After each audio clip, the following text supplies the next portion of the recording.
नमस्कार, मी अनिल तिवारी, महाराष्ट्राचा पुढारी या न्यूज चॅनल मध्ये आपलं सहर्ष स्वागत करतो।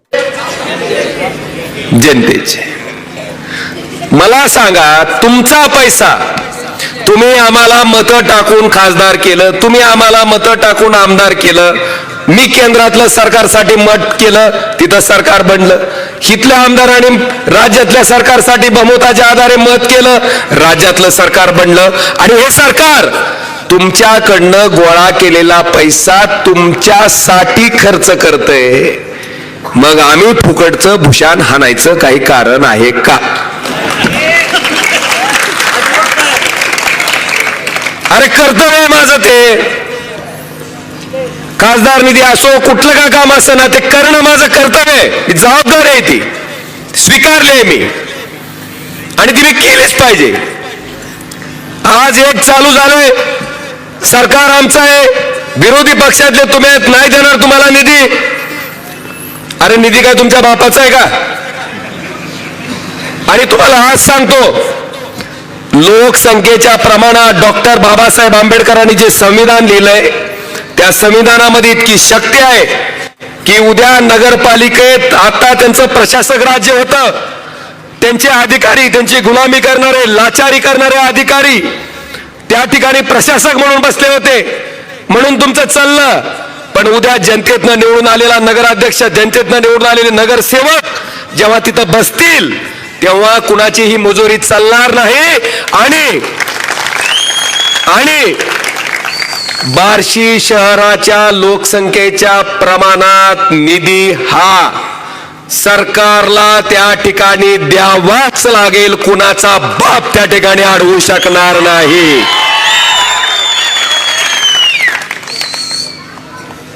बांधवानो, मी खासदार झालो, मला विचारलं, म्हणलं मला मत टाकणारच आहे मी खासदार आहे, न टाकणारच आहे मी खासदार आहे, आणि जितकं काम मी मत टाकणाऱ्यासाठी करेन तितकंच प्रामाणिक काम मत न टाकणाऱ्यासाठी सुद्धा करेन। का तर मी त्या ठिकाणी ईश्वराला साक्ष ठेवून लोकसभेत शपथ घेतली, कोणाशीही ममत्व भाव आकसभाव न ठेवता सगळे समान आहे असं समजून काय करीन, काम करीन, आणि ते काम करत आलोय। आज आपल्या सगळ्याच्या माध्यमातून मला आवर्जून सांगायचंय की बांधवानो, आपल्याला माहित असेल टेंभुर्णी पासून बार्शी आणि बार्शी पासून धाराशिवला जाताना कसं वाटत होतं जुन्या रस्त्यानं?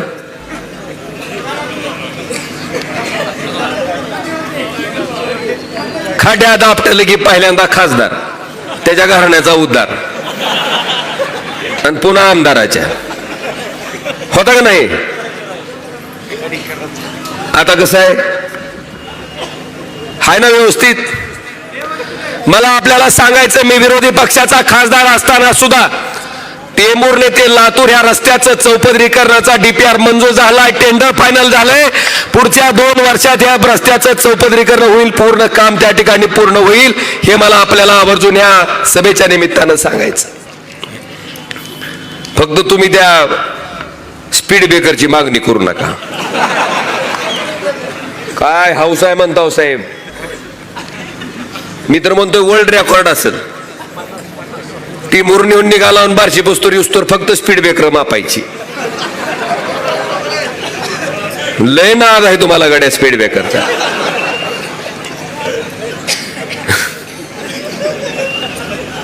थोडं समजून घ्या, आता चौपदरीकरण झाल्यावर तरी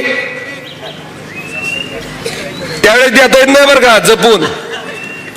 बांधवानो, मला आपल्या सगळ्याला सांगायचंय, सुरत चेन्नईचं सुद्धा आता जो की सागरमाला प्रोजेक्ट मधनं बाहेर पडला होता, त्याचं सुद्धा आता मान्यता केंद्राच्या मंत्रिमंडळानं दिली आहे, आणि त्या ठिकाणी सगळ्यात महत्वाचं खांडवीला त्या ठिकाणी एंट्री आहे आपल्याला।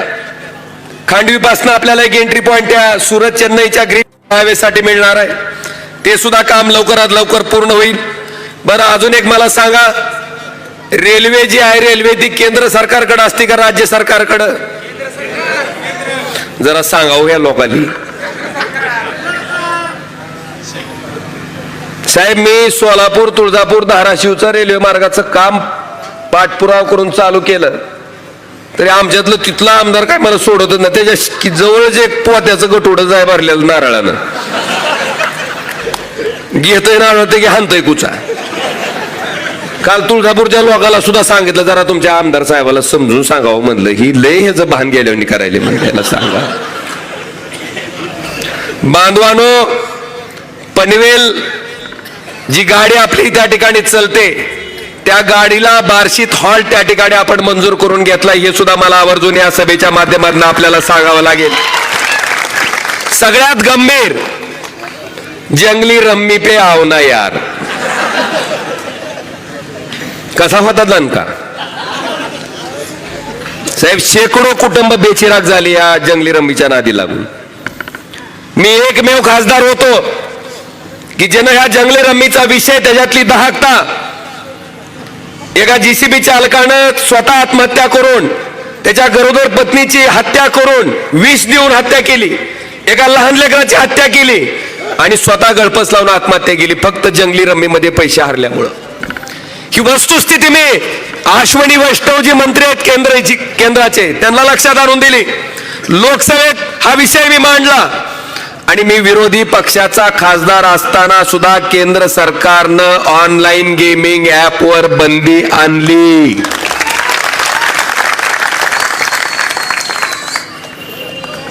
बांधवानो, आपण बघितलं असेल की आपल्या इथल्या पाणी पुरवठ्याचा कसा खेळखंडोबा झालाय.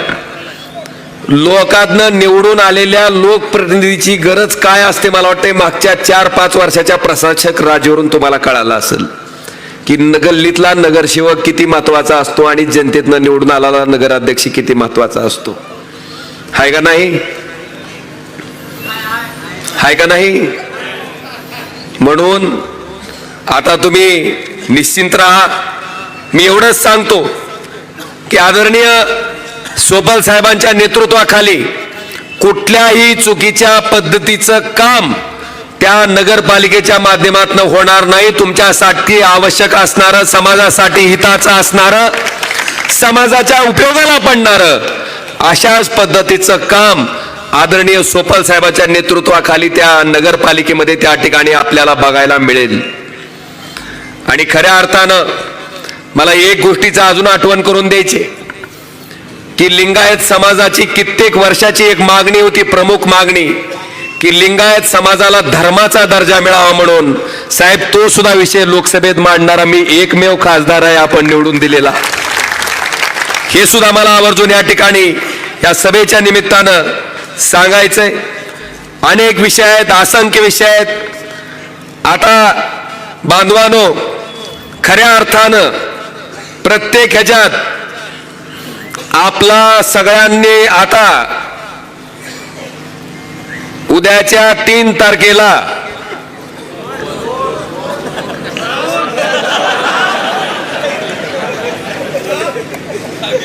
ती हाट म्हणून मी स्पिन बॉल टाकीत असतो. फुकट भाकर जिरवीत आणि माझं एकच मत आहे, ही सगळे कॅमेरे कदाचित बंद पडतील. हो, ही जी कॅमेरे आहेत का, ही कदाचित बंद पडतील, घोटाळा होईल, पण वरून 24 तास रेकॉर्डिंग करणारा भगवंताचा कॅमेरा सारखा चालू आहे. तेवढ्या कॅमेऱ्याकडे फक्त लक्ष ठेवून काम करा, तेवढ्या कॅमेऱ्याकडे लक्ष ठेवून वागा. कारण त्या कॅमेऱ्यात तुम्ही केलेलं पाप ही रेकॉर्ड होते आणि त्या कॅमेऱ्यात तुम्ही केलेलं पुण्य सुद्धा रेकॉर्ड होते. आणि पुण्यापेक्षा पापाचं माप वाढलं की आपण लोकसभेला बघितलाय सुपडा कसा झाला, त्याच पद्धतीनं आपण विधानसभेला बघितलं सुपडा कसा झाला. आणि त्याचीच पुनरावृत्ती उद्याच्या 2 डिसेंबरला काय होणार आहे, सुपडा होणार का नाही, करणार का नाही. आणि आता एक टूम आहे, मी बघतोय आता काय झालंय, कालच बघितलं असेल साहेब, नितेश राणेने 25 लाख रुपये पकडलेली. त्यांच्यातच कळवंडी चालू झाल्यात आता, भावाभावातच पैसे वाटायला जणू इथला काय आकडा फुटला का नाही.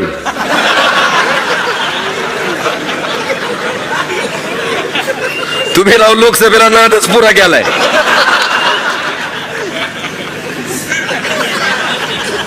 अरे सांगा की, योगदी बारीक म्हणते 2000 आहे म्हणते. आज करते मला जाऊ दे, हिशोब करू साहेब. 2 मिनिटं घेतो फक्त. 9:40 झाली ती 1 मिनिट फक्त आगाव घेतो साहेब. 2000 रुपये फुटलाय आकडा. किती वर्षासाठी?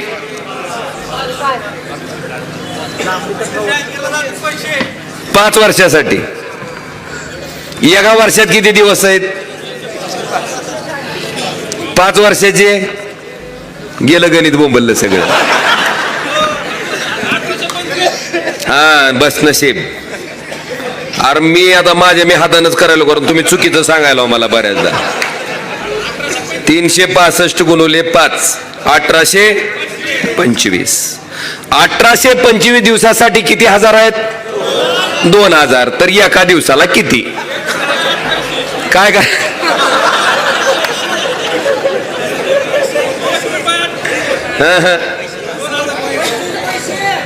1825 दिवसाला किती हजारानं भागावं लागेल आपल्याला? 2000 भागिले, थांबा रे,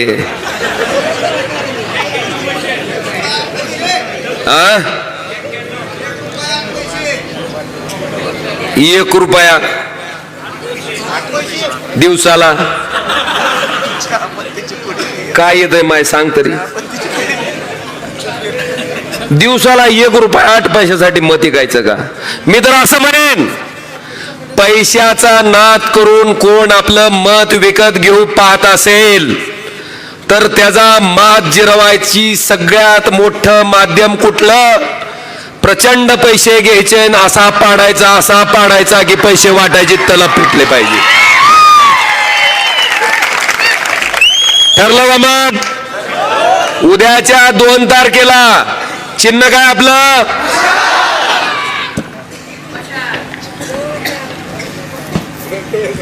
हिने मला आणून दिले कुर्डवारी मार्गे आज मी रेल्वे गाडी सुरू करू. मी तसला समुद्र आणून देतो म्हणणारा पुढारी नाही. आपल्या जन जी होतंय ती करायचं, जी केलं तीच सांगायचं.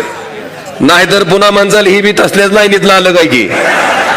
छे हे जर सगळं बघन मी.